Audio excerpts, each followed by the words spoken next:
Pakatan Nasional itu majoriti kukuh dan meyakinkan. Kemudian politik untuk negara. Kita sedang buat perubahan ini. Sumpah saya budaya membentuk satu pakatan.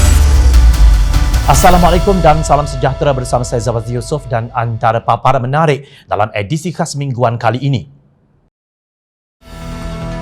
Taqiyuddin Bacul derhaka titah agung demi kuasa.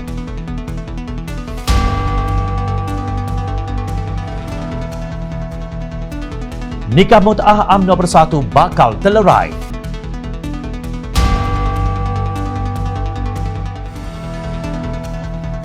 Laporan potong barisan terima vaksin di Kelantan, si pelapor pula yang disiasat. Salam bahagia. Pemuda Amanah Nasional dalam satu kenyataan berkata Pakatan Harapan secara umumnya boleh bersetuju bahawa tindakan lompat parti dalam kalangan wakil rakyat adalah pelacuran terhadap sistem demokrasi negara. Membeli dan menjual wakil rakyat merupakan budaya bobrok yang hina lagi keji. Bahkan persundalan ini jugalah yang menyebabkan kerajaan Pakatan Harapan runtuh dan merencatkan proses reformasi urus takbir yang sedang berjalan ketika itu. Dalam kenyataan yang dikeluarkan Setiausaha Agung PKR bertarikh 27 Februari 2021 dengan jelas menyebut bahawa parti berkenaan menolak tindakan lompat parti yang bertujuan ingin melemahkan mana-mana parti dalam blok pembangkang. Namun ironinya pada tarikh berkenaan juga dilaporkan media bahawa PKR telah menerima wakil rakyat yang lompat di Johor setelah bantahan dalaman kami suarakan rentetan kejadian sama berlaku di Selangor sebelum ini.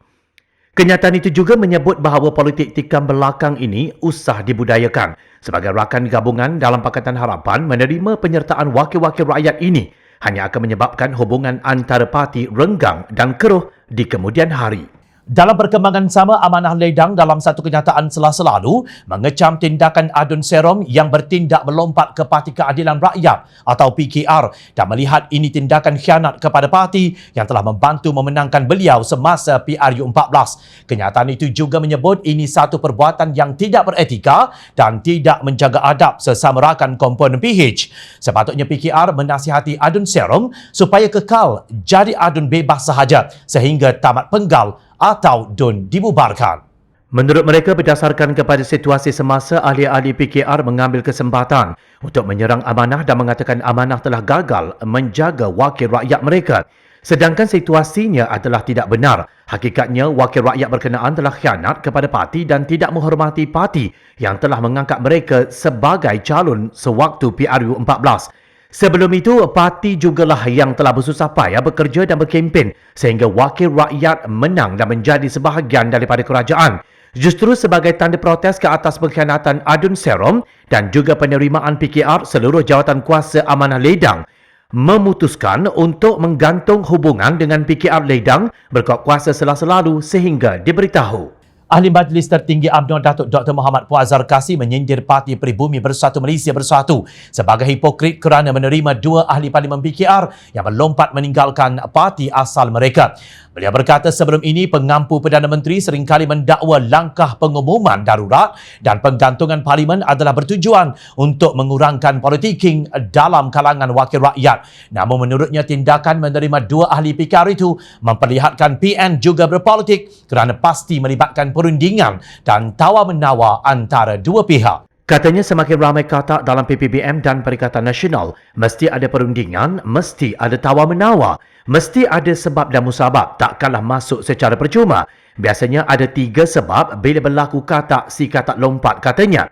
Pertama, tidak tahan siasatan SPRM. Kedua, tidak tahan tekanan LHDN. Dan ketiga adalah tawaran jawatan menteri atau JLC. Ahad lalu Tan Sri Muhyiddin Yassin menerima akun bersumpah SD daripada dua ahli parlimen PKR yang menyatakan sokongan kepada kerajaan Perikatan Nasional sekaligus meninggalkan PKR. Perdana Menteri berkata dua SD terbabit dibuat oleh ahli parlimen Julau Sarawak Larry Seng Wee Shin dan ahli parlimen Tebrau Stephen Chun Xiao Yun. Dalam perkembangan sama, Isnin lalu, Parti Keadilan Rakyat PKR memohon maaf kepada pengundi di Julau dan Tebrau atas sikap dua ahli parlimen kawasan berkenaan yang telah membuat tindakan keluar parti. Setiausaha Agung PKR Datuk Seri Saifuddin Nasution Ismail berkata, Majlis Pimpinan Pusat parti itu turut membuat keputusan untuk memecat Ketua Cabang Julau Larry Seng Wee Shin dan Ketua Cabang Tebrau Stephen Chong Xiu Yun sebagai ahli parti itu serta-merta. Jentera PKR di kedua-dua cabang tersebut diminta melipat gandakan usaha mendampingi rakyat, menyelesaikan isu dan masalah serta bersiap sedia mengambil semula kerusi-kerusi pada pilihan raya umum ke-15 kelak. Menurutnya, Majlis Pimpinan Pusat juga telah membincangkan tindakan mahkamah terhadap mereka yang telah bertanding di atas tiket PKR tetapi telah mengkhianati mandat rakyat dan keluar parti. Larry dan Steven menyatakan sokongan kepada Kerajaan Perikatan Nasional PN dengan menyerahkan akun bersumpah SD yang ditandatangani mereka kepada Perdana Menteri Tan Sri Muhyiddin Yassin Ahad lalu. Mengulas lanjut, Saifuddin berkata ketika COVID-19 masih merebak dan ekonomi negara terus suram, darurat digunakan sebagai alasan mengekalkan kuasa kerajaan yang telah hilang sokongan majoriti, iaitu dengan memberi masa untuk mendapatkan sokongan ahli-ahli parlimen melalui ugutan, tawaran jawatan dan juga habuan. Tan Sri Muhyiddin Yassin nampaknya ingkar titah Yang di-Pertuan Agong Al-Sultan Abdullah Riayatuddin Al-Mustafa Billah Shah bahawa Parlimen boleh bersidang semasa tempoh darurat. Timbalan Yang di-Pertua Dewan Rakyat Datuk Muhammad Rashid Hasnun berkata Dewan Rakyat tidak akan bersidang pada 8 Mac hingga 8 April. Menurut beliau, tarikh awal yang dijadualkan itu sebelum ini pengisytiharan proklamasi darurat oleh Yang di-Pertuan Agong. Justru tarikh persidangan akan datang masih belum ditentukan. Datuk Muhammad Rashid Hasnun berkata terdapat beberapa prosedur yang diperlukan. Jadi persidangan parlimen tidak akan dibuat seawal 8 Mac ini. Sedangkan ia sewajarnya mengikut jadual asal setelah baginda menitahkan parlimen boleh bersidang. Sebaliknya, apa yang gerombolan Tebuk Atap lakukan ialah mengadakan solat hajat di Masjid Putra Ahad lalu. Menurut laporan, solat hajat itu sempena setahun pentadbiran Kerajaan Perikatan Nasional berjaya merampas kuasa pada hujung Februari tahun lalu. Turut serta ialah Menteri Perdagangan Antarabangsa dan Industri Datuk Seri Muhammad Azmin Ali, Menteri Keselamatan Datuk Seri Ismail Sabri Yaakob, Menteri Komunikasi dan Multimedia Datuk Saifuddin Abdullah, Menteri Dalam Negeri Datuk Seri Hamzah Zainuddin. Turut dihadiri Menteri di Jabatan Perdana Menteri Hal Ehwal Agama Datuk Seri Dr. Zulkifli Muhammad Al-Bakri. Dalam perkembangan sama, kerajaan perlu mempunyai keberanian untuk mengadakan sidang parlimen walaupun negara sedang berada dalam keadaan darurat. Pakar Perlembagaan Dr. Muhammad Fathi Yusof berkata, Perdana Menteri dan Kabinet juga perlu bersedia berhadapan dengan pelbagai situasi dan kemungkinan jika parlimen bersidang semula. Menurut Muhammad Fathi, beliau tidak menolak kemungkinan berlaku pergolakan politik jika persidangan itu dilaksanakan, namun percaya ia memberi ruang kepada proses demokrasi negara. Katanya, andai berlaku sebarang perkara dalam tempoh tersebut, beliau percaya Yang di-Pertuan Agong Al-Sultan Abdullah Riayatuddin Al-Mustafa Billah Shah mempunyai kebijaksanaan untuk mengambil langkah bagi mencari jalan penyelesaian. Sesungguhnya parlimen adalah tiang seri bagi sebuah negara demokrasi. Dewan Mulia inilah yang menjadi tempat membantu dan mendengar keluhan rakyat, dan Dewan Terhormat ini jugalah wakil-wakil rakyat yang telah dilantik mencari kata sepakat demi masa depan negara. Dalam perkembangan lain, Selasa lalu, Tengku Razali Hamzah mendesak Majlis Tertinggi UMNO mengadakan mesyuarat tergempar bagi membuat keputusan agar kesemua ahli-ahlinya memutuskan kerjasama dengan Parti Bersatu. Beliau juga meminta semua pemimpin UMNO wajib mengundi dan menolak pimpinan Tan Sri Muhyiddin Yassin selaku Perdana Menteri dan Ketua Kerajaan Perikatan Nasional. Sebelum ini, Tengku Razali mengadakan sidang media dengan Tun Dr. Mahathir Mohamad mengajak semua pihak menolak kepimpinan Muhyiddin. Sebelum ini juga, dua MP UMNO telah menyatakan mereka tidak lagi menyokong Muhyiddin selaku Perdana Menteri. Ini menyebabkan kerajaan PN pimpinan Muhyiddin hanya disokong 109 ahli parlimen dan hilang majoriti dalam Dewan Rakyat. Langkah itu perlu dibuat bagi mengikut semangat dan kehendak perwakilan 147 bahagian UMNO. Kata ahli parlimen Gua Musang itu merujuk kepada resolusi yang diputuskan dalam mesyuarat bahagian UMNO Januari lalu. Namun sebaik sahaja Yang di-Pertuan Agong menitahkan parlimen boleh bersidang semasa darurat, Muhyiddin menerima sokongan 2 MP dari PKR, menjadikan PN mempunyai majoriti semula. Hanya melalui tindakan UMNO, kerajaan PN pimpinan Muhyiddin boleh jatuh kerana selama ini UMNO yang menongkat kerajaan PN yang ada. Jika Kuli berjaya membuatkan UMNO menarik balik sokongannya kepada Muhyiddin, bermakna kerajaan Muhyiddin akan jatuh. Sementara itu, Naib Presiden UMNO Datuk Seri Mahathir Khalid menyifatkan kenyataan pengerusi Jemaah Penasihat UMNO Tengku Razali Hamzah atau Kuli mengenai penolakan kerjasama antara UMNO dan Parti Pribumi Bersatu Malaysia Bersatu sebagai pandangan peribadi. Katanya, Majlis Tertinggi UMNO mempunyai pandangan dan keputusan tersendiri berhubung perkara yang dibangkitkan itu. Mahathir bagaimanapun mengucapkan terima kasih kepada Kuli terhadap pandangan beliau.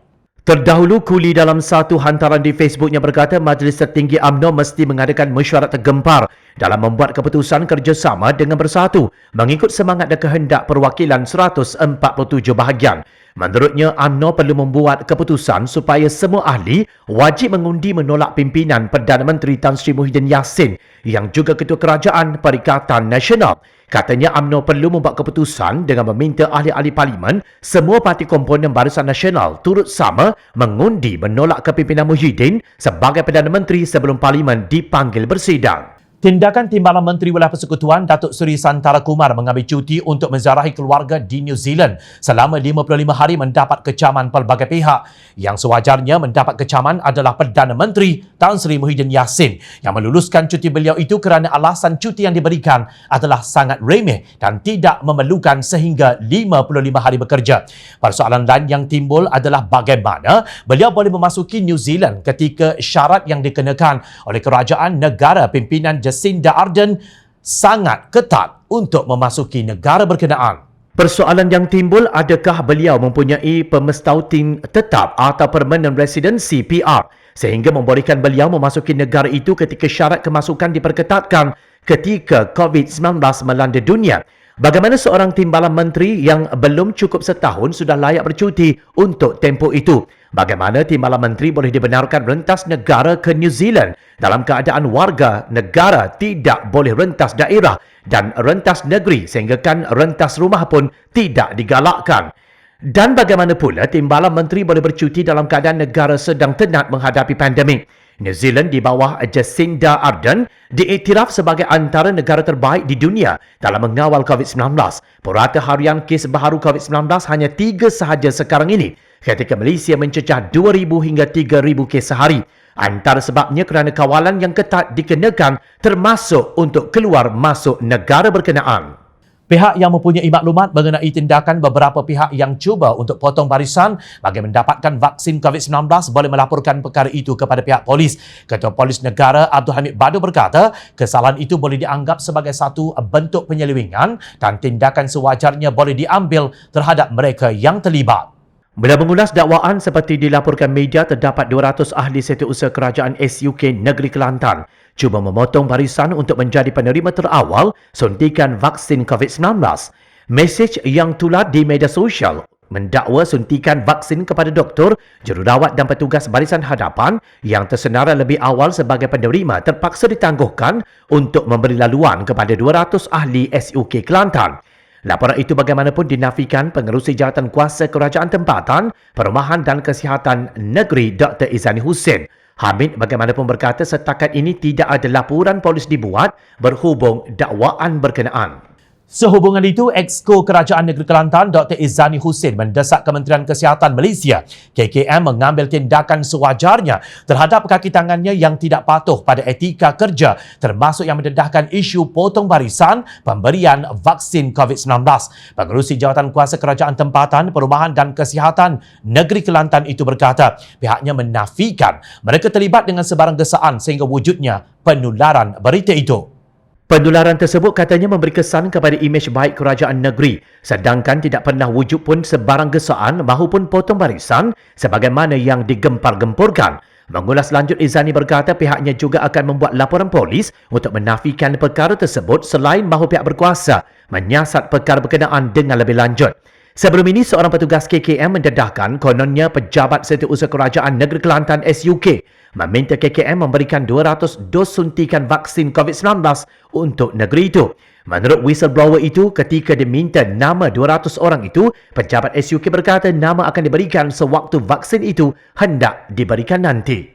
Berita paling menggemparkan minggu ini apabila Menteri di Jabatan Perdana Menteri Parlimen dan Undang-Undang Datuk Seri Taqiyuddin Hassan memaklumkan bahawa sidang Parlimen akan terus ditangguhkan sepanjang tempoh darurat. Ini bermakna tiada sebarang sidang Parlimen akan berlaku sehingga 1 Ogos 2021. Dia berkata keputusan penangguhan itu dibuat berdasarkan alasan perundangan serta analisis data dan sains mengenai kekhawatiran penularan di dalam bangunan Parlimen, memandangkan sebahagian besar daripada ahli Parlimen adalah mereka yang berisiko. Katanya lagi tiada keperluan Parlimen bersidang untuk membuat sebarang undang-undang. Timbalan Ketua Pemuda Amanah Terengganu Muhammad Sufian Man Ali berkata alasan yang diberikan Menteri di Jabatan Perdana Menteri, Parlimen dan Undang-Undang Taqiyuddin Hassan itu tidak masuk akal. Kerajaan Perikatan Nasional PN di bawah pimpinan Tan Sri Muhyiddin Yassin dianggap telah bertindak membunuh demokrasi apabila memutuskan bahawa tiada keperluan untuk mengadakan sidang Parlimen ketika tempoh darurat. Menurutnya, tindakan tersebut amat mendukacitakan, apatah lagi yang di-Pertuan Agong telah pun mengeluarkan kenyataan yang menzahirkan bahawa Parlimen boleh bersidang. Sufian menegaskan bahawa tindakan menutup Parlimen adalah langkah terkebelakang dan sama sekali tidak menghormati suara serta mandat rakyat. Sementara itu, Peguam Zul Hazmi Sharif alasan data dan sains Taqiyuddin mengenai risiko jangkitan tidak bersandarkan bukti, hanya dihemburkan secara sambil lewa. Katanya alasan bahawa tiada undang-undang perlu digubal dan dibahas juga penipuan yang sangat nyata kerana ordinan darurat sendiri memperuntukkan bahawa ordinan akan dibentang di Parlimen menurut Fasa 3 Perkara 150 Perlembagaan Persekutuan. Jelas kerajaan PN tidak menghormati undang-undang yang mereka sendiri gubal. Malah telah jelas menunjukkan mereka telah secara tipu daya menasihati yang di-Pertuan Agong tentang darurat dan undang-undang. Sekian edisi khas mingguan kali ini. Teruskan bersama kami untuk mendapatkan berita politik terbaik tanah air. Saya Zawaz Yusof. Sehingga kita bertemu lagi minggu depan. Assalamualaikum. Salam sejahtera.